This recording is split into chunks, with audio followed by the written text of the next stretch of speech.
in to the 2020-2021 Conejo Valley Unified School District's Focus on the Arts program. This exciting arts adventure is funded by 2 grants from generous partners, including Access Arts, an initiative of TO Arts, along with Conejo Schools Foundation. Have fun, and remember, you can work at your own pace. Don't forget to use that pause button. And this is family fun for the whole family, so gather everyone around and you can all work together. And if you don't have the materials, you can improvise. That means use what you got. And no matter what, remember, even though we're apart, we're connected by art.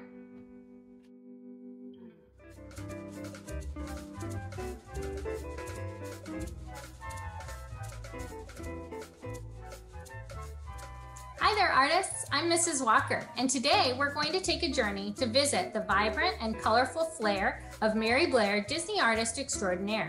We're kicking off Women's History Month with an artist you may not have heard of, but I'm sure you've seen her art if you're familiar with Disneyland and It's a Small World.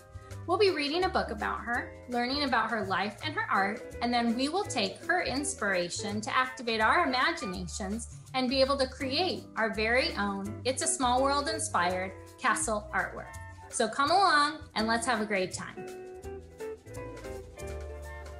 Pocket Full of Colors, The Magical World of Mary Blair, Disney Artist Extraordinaire. By Amy Guglielmo and Jacqueline Tourville, illustrated by Bridget Barriger. Under a wide blue sky, on a red dirt road, in a lemon yellow house, there lived a little girl named Mary. Other children collected marbles or dolls, but Mary collected colors of every shade and every hue. One day, Mary's parents announced they were moving out west. As she waved goodbye to the yellow house, Mary tucked her friend Lemon in her pocket. Mary would miss the happy home, but she had new colors to collect. Driving across the sun-bleached desert, Mary spied russet, taupe, and sienna. When she arrived in California, she glimpsed the azure ocean and found groves of golden fruit dipping from viridian trees. In the city, she discovered steel gray buildings and mauve-tinted skies. Mary opened her sketchbook. She mixed her paints. She would save these shades for just the right time.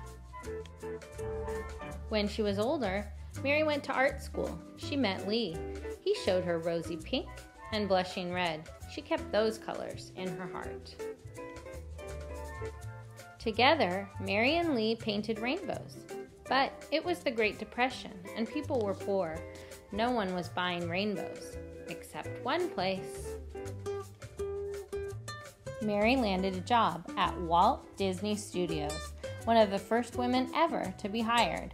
Finally, a place for her colors to run and dance and play as they pleased. But on her first day of work, the men in charge didn't want to talk about cerulean or celadon or cerise. They were only interested in black and white. Mary was told to follow the rules. She tried, but her colors were too vivid, too wild. When Mary turned in her work, all her ideas were rejected. Twinkling emerald skies, the men turned them blue. Magenta horses that could fly, the men made them brown and put them in a stable. Peach giraffes with tangerine spots. Her bosses just shook their heads. They didn't know what to make of her art. But Walt, the man who owned the company, did. He loved her colors so much, he asked Mary to join him on a trip to South America to meet some new ones. Mary delighted in the colors of Brazil, Argentina, and Peru. She worked hard to capture the vibrant scenery. When it was time to go home, Mary's bags burst with fuchsia, teal, aquamarine, indigo, lime green, and banana yellow. After Mary returned to Disney, her concept art for the studio's upcoming films grew even more adventurous as she drew upon the eye-popping shades she'd observed in South America. Cinderella needed a teal pumpkin coach. The caterpillar in Alice in Wonderland could only be aquamarine, and the mermaids in Peter Pan simply had to be lime green. This time, some of Mary's ideas were accepted. but most of her art was still considered too modern, too abstract, and just not right. Mary's colors encouraged her to leave the men with their black lines and strict rules. So she did. Mary quickly found new work designing advertisements, illustrating picture books for children, and creating sets for plays and television commercials. She enjoyed the freedom of these new jobs, but Mary missed Walt. Then one day, out of the blue, her phone rang. It was Walt. "Mary, I have a project for you. I need your wild and beautiful colors," his voice boomed. Walt explained his idea to build a magical ride that would teach people about cultures from around the world. The ride had to be full of color, which meant there was only one person for the job.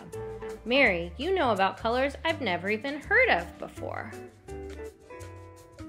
Mary smiled, and then she frowned as she remembered the rules and the lines and the men in charge who didn't understand her colors or her style of art.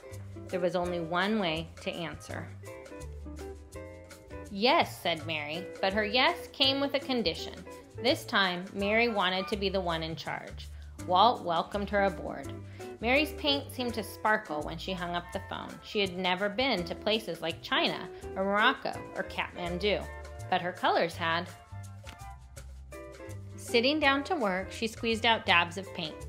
Lemon yellow, aquamarine and azure, mauve, taupe and tangerine, russet, sienna and steel gray, celadon, cerulean, cerise, magenta, teal, indigo, and emerald shined from her palette, and when she picked up her brush, the colors Mary had so carefully collected all her life took her on a trip around the globe. When the work was done and the ride opened, people gasped in awe. It's a Small World was a sensation. When it was Mary's turn to take the ride, she leaned back in the boat and let her colors wash over her. It was a world of laughter, a world of smiles, and color, color, color everywhere. This, at last, was Mary's world.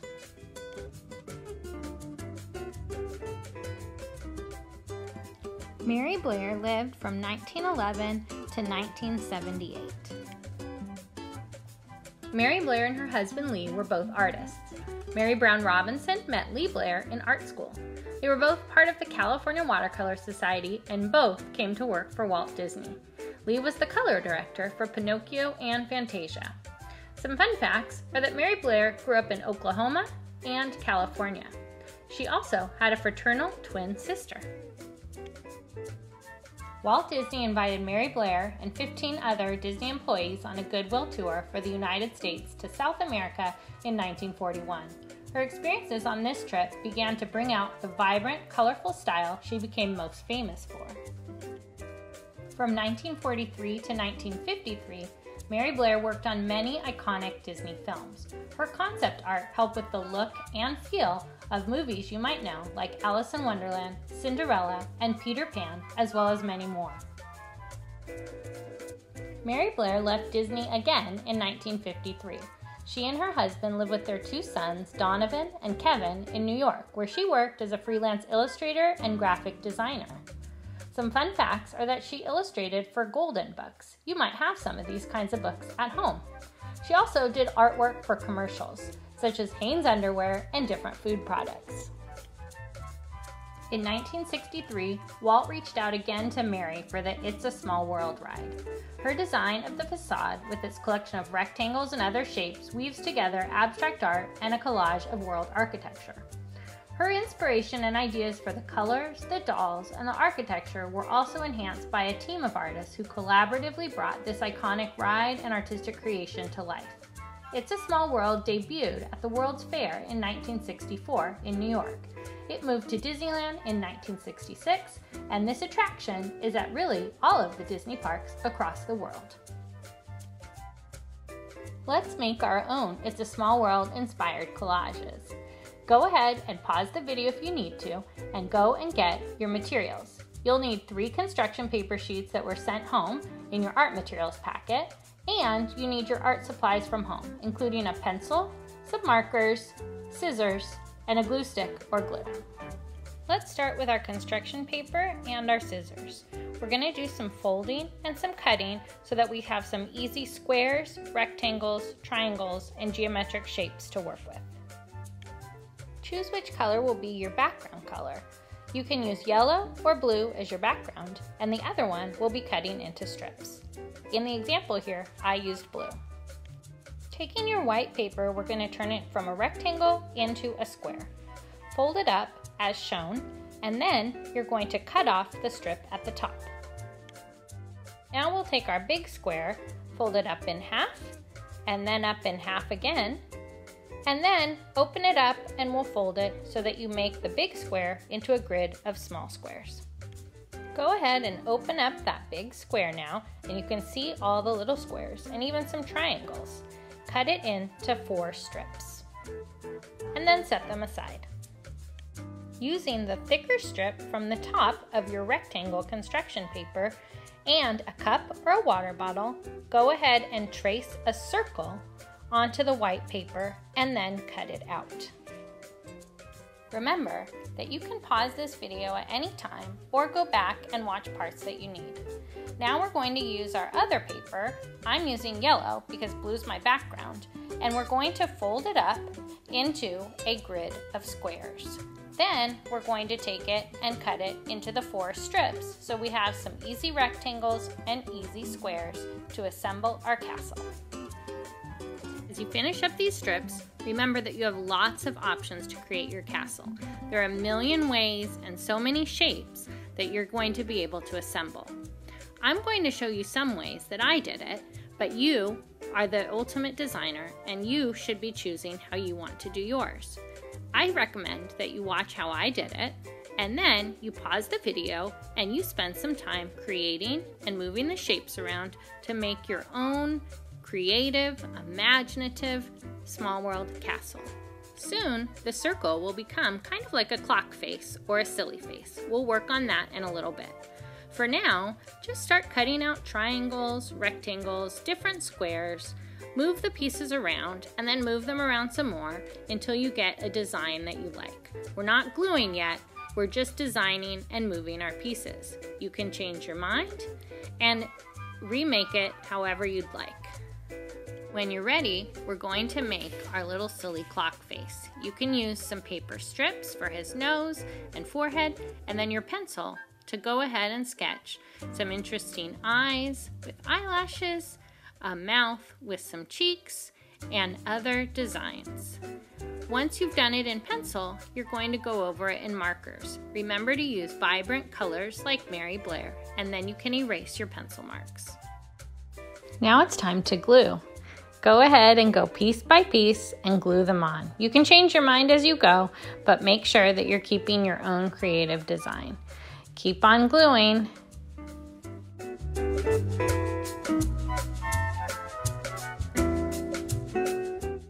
Once you finish gluing, then you want to grab your markers again, and we're going to add our own design and flair, kind of like you did on the silly clock face. This is your chance to add vibrance and color, as well as your own creative ideas.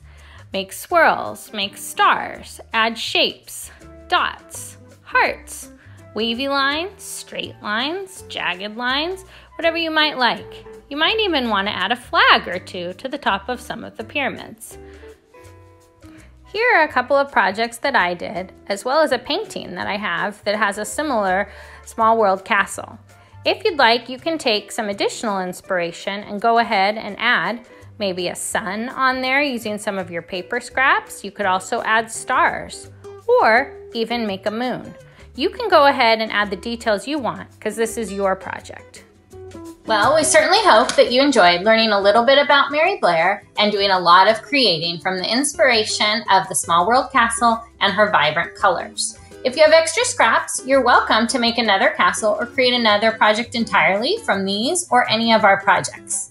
We also invite you to share your art from this week or any week on our virtual gallery Padlet. That bit.ly link will take you there. You can see the work of other students from all across our Conejo Valley Unified School District elementary schools. Well, that's it for today. Thanks for joining us and staying safe apart while connected by art. Have a great week.